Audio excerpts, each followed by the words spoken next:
C'est quoi ton truc? Mon truc?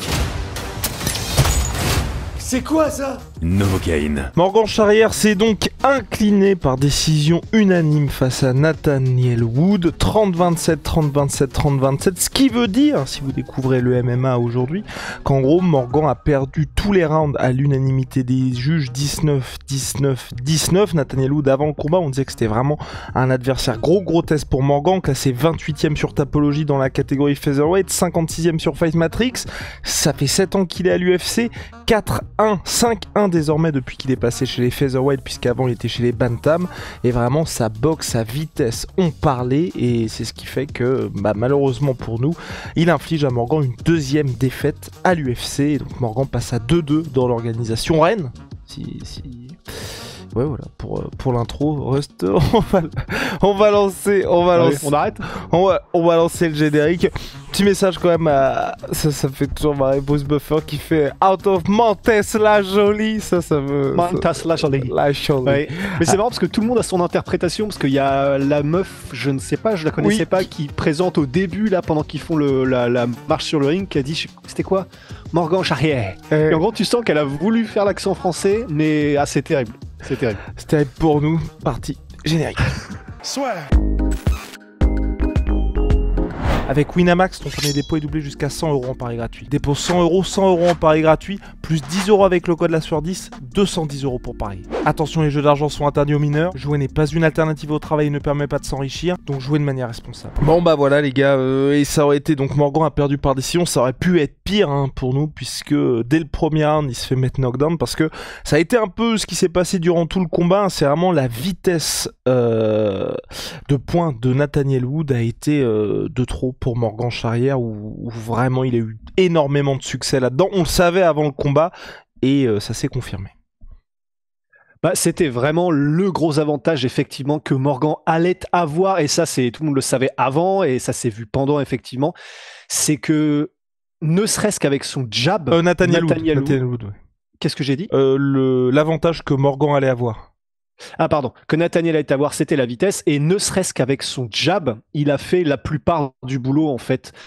C'est tout au long du combat, effectivement, dans les 3 rounds, on a vu Nathaniel réussir à gérer Morgan simplement avec la distance et le jab et la menace des directs qu'il envoyait à une telle vitesse que effectivement, Morgan n'a jamais vraiment su trouver la solution à comment franchir ce premier rempart.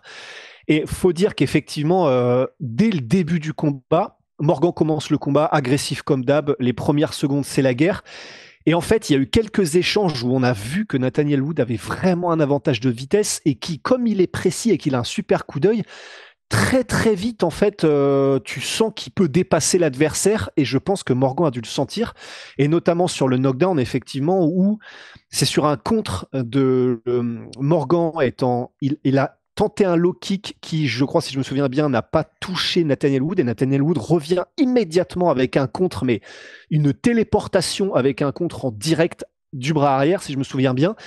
Et là, vraiment, moi, j'ai cru que c'était fini. La manière dont il est tombé Morgan, moi, j'ai cru que c'était game over immédiatement, parce que vraiment, il est tombé rigide, et ça, généralement, c'est que c'est terminé, mais il a survécu. Il a survécu, et ensuite, voilà, il y a eu des positions au sol, il a été pris dans une guillotine, puis un triangle, mais il a réussi à s'en sortir. Mais voilà, l'histoire du combat, effectivement, c'est qu'après ça, il a été beaucoup plus prudent, tâtonnant et précautionneux, Morgan, mais du coup, au point où il n'a pas envoyé beaucoup.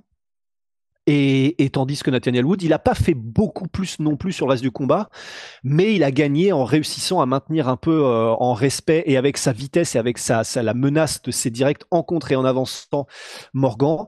Et puis du côté de Morgan, voilà, on peut souligner en clinch, il a mis des bons coudes en clinch, et ça a été vraiment les coups qu'il a le mieux placés du combat. Il y en a eu 2 notamment que même Nathaniel Wood était en mode ok, ouais, bien joué celui-là.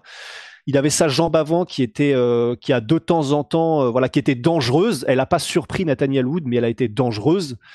Mais voilà, c'est un peu ça l'histoire du combat, et du coup ouais, il voilà, le cherchait vraiment avec ses coachs de monter en high kick pour Morgan, surtout au 3e round, une fois que la viande était attendrie après les frappes au corps de la part de Morgan. Mais c'est vrai que la boxe de Wood, à chaque début de round, il se prenait un gros crochet Morgan, donc malheureusement c'est vrai que c'était compliqué de ce côté-là.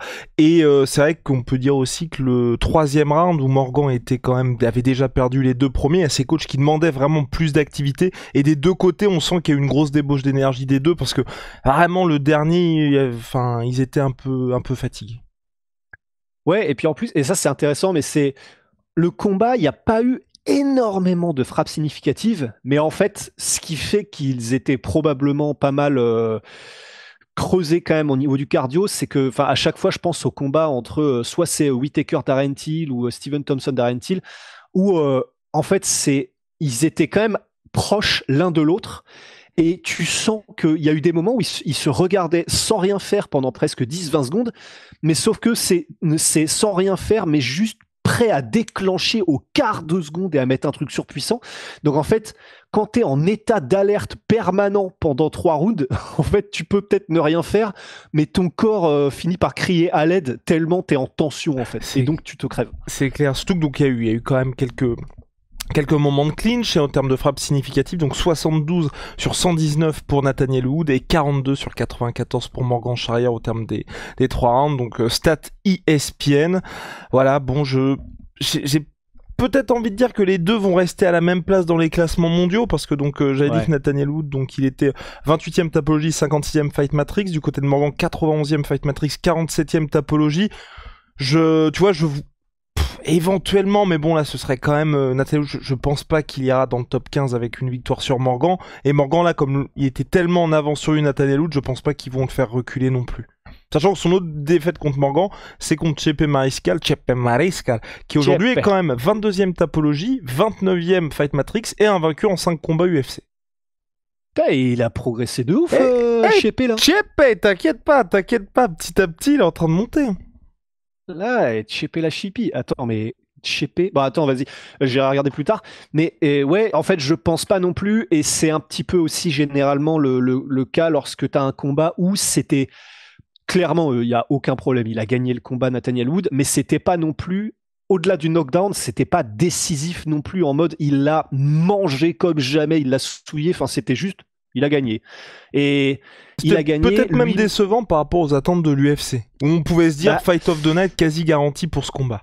Et ben en fait, c'est ça. Et je pense que là, l'UFC avait mis Morgan Charrière à Nathaniel Wood, justement en se disant bon, Morgan Charrière, 3 combats, 3 bonus. Au moins, on est sûr que Nathaniel Wood, qui est sur 5 combats par décision, qui se finissent par décision d'affilée, il va se passer quelque chose. Et effectivement, au début, il s'est passé quelque chose, mais du coup, c'est probablement pour ça qu'ils l'attendaient et qu'ils avaient vraiment matché ce combat. Et donc, même l'UFC n'a probablement pas eu ce qu'il voulait d'un côté comme de l'autre, parce qu'ils n'ont pas eu de victoire décisive de l'un ou de l'autre et ils n'ont pas eu le combat spectaculaire qu'ils espéraient. Donc, effectivement, je pense que c'est un peu statu quo pour l'UFC, mais même la carte au global, hein. Enfin là, je sais pas si toi aussi tu l'as maté depuis le début, en plus pour nous faire mentir, ouais excuse-moi, c'est vrai qu'en plus je dis ça, mais c'est toi qui les mates tout le temps complètement, je fais pas le malin, je me calme, mais en plus pour nous faire mentir, pour une fois, c'est vrai que la seule décision, là pour l'instant, la seule combat qui a été au finish, c'est les femmes, avec une clé de bras de Shauna Bannon contre Punja Toma. Et puis sinon, tout le reste, en fait, même les combats en eux-mêmes, pas fou, hein. Non, pour l'instant, c'est extrêmement mid. Et ouais. puis, ouais, il y a des trucs vraiment qui me surprennent. Les heavyweights, j'oublie même leur blaze. Le 8e contre le 13e. Mick Parkin et puis Tibura. Ouais, Tibura donc est toujours là, mais tu vois, de se dire que le British, il est dans le top 15, numéro 13, tu te dis waouh! Ça donne une idée vraiment de la catégorie heavyweight en ce moment, qui est quand même assez tendue. On parlait de notre gars Talison Teixeira, qui un seul combat à l'UFC contre quelqu'un de non classé direct dans le top 15. Non, là, ils ont besoin de 109 sans frais dans cette catégorie. Puis par contre, Morgan, ça c'est juste pour finir sur lui, vraiment le truc qui m'a impressionné avec lui, c'est que tu vois, il a beau se prendre pas mal de jabs, il continue d'avancer, tu vois. Extrêmement durable, poker face de fou.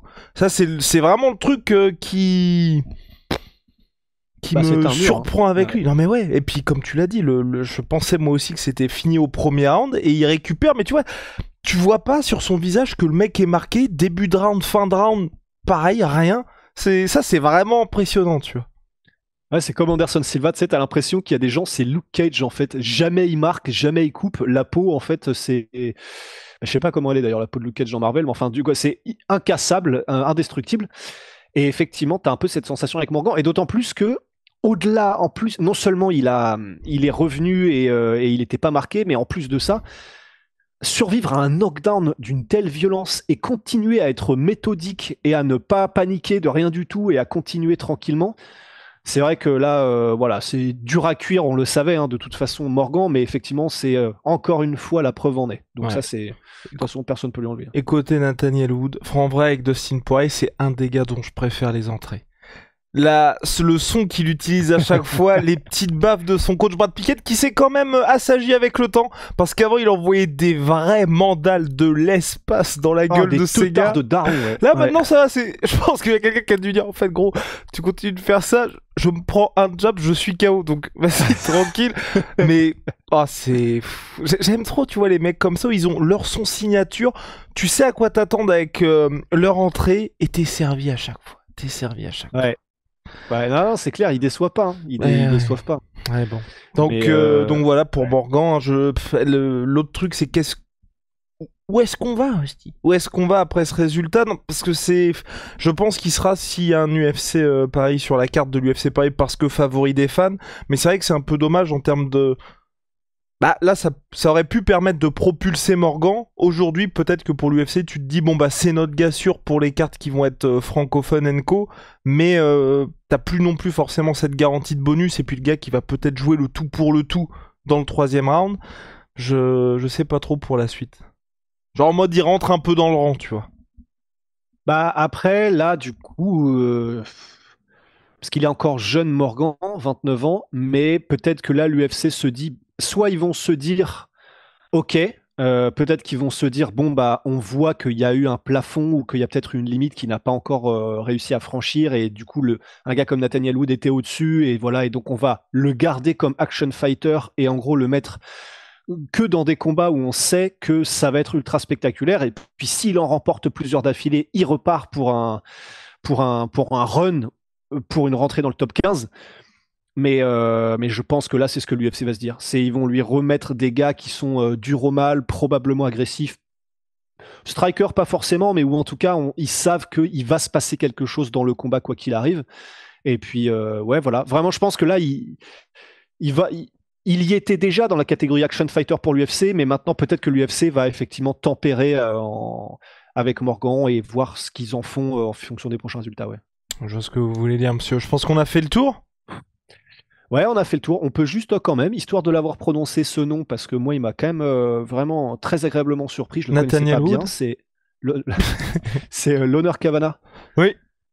Ouais, franchement, chez les flyweight, en plus, il est petit pour un flyweight, et pourtant, il est ultra technique, il est bon partout, et purée, il met du ground and pound. En fait, ça m'a choqué parce que il y a des ground and pound de porc, tu vois, le ground and pound d'Overim, ground and pound. Il faut que j'arrête de parler de Darren Till tout le temps, mais enfin bon, Darren Till, voilà.